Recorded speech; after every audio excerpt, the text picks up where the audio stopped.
Castlemont, the first impression, it lives up to its name.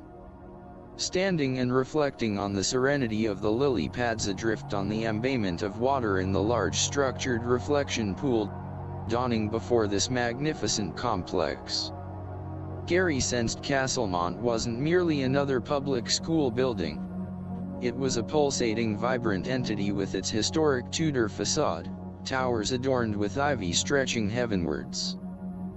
The host presenting an intuitive beckoning as if welcoming a prodigal son. A consciousness of belonging occupied the young man's substance, and he felt accepted. The school was conceived by John J. Donovan, who propagated the conception of many schools throughout the nation. Included among them was Oakland Technical High. Castlemont and Grounds was conceived in 1927, and given birth in 1929 as East Oakland High School. The name was short-lived, and changed to Castlemont after a vote of students and faculty, prior to receiving an award for being the most beautiful new brick structure in the United States. The award was from the prestigious Common Brick Manufacturers Association of America.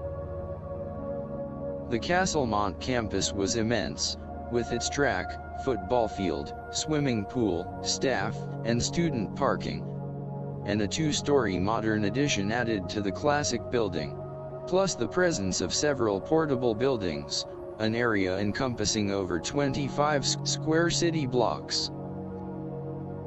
The city of Oakland having added 90,000 citizens to its population since 1929.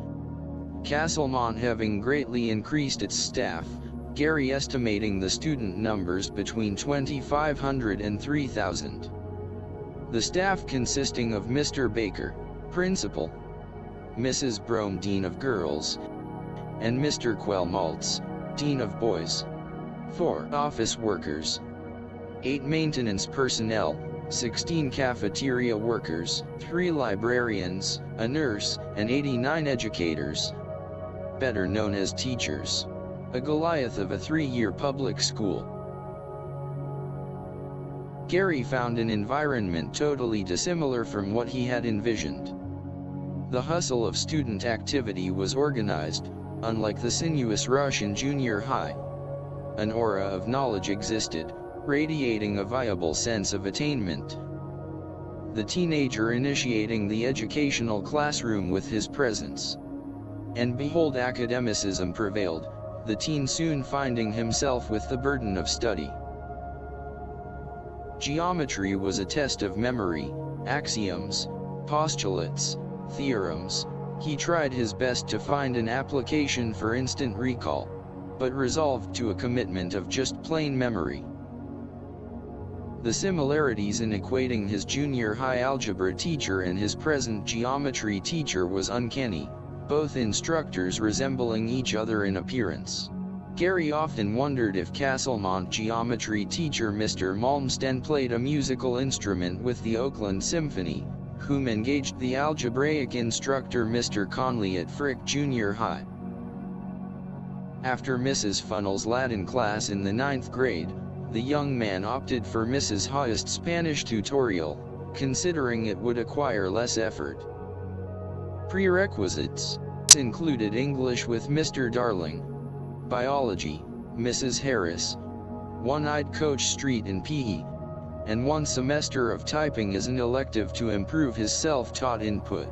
Having been typing since junior high on a 1930 Underwood his mother purchased from Natalie Calhoun, a close family friend and professor at Mills College. Gary's high school year beginning with 2 options for traversing to school. The first was taking the bus as did Hank and Don. The second was ambulatory indulgence.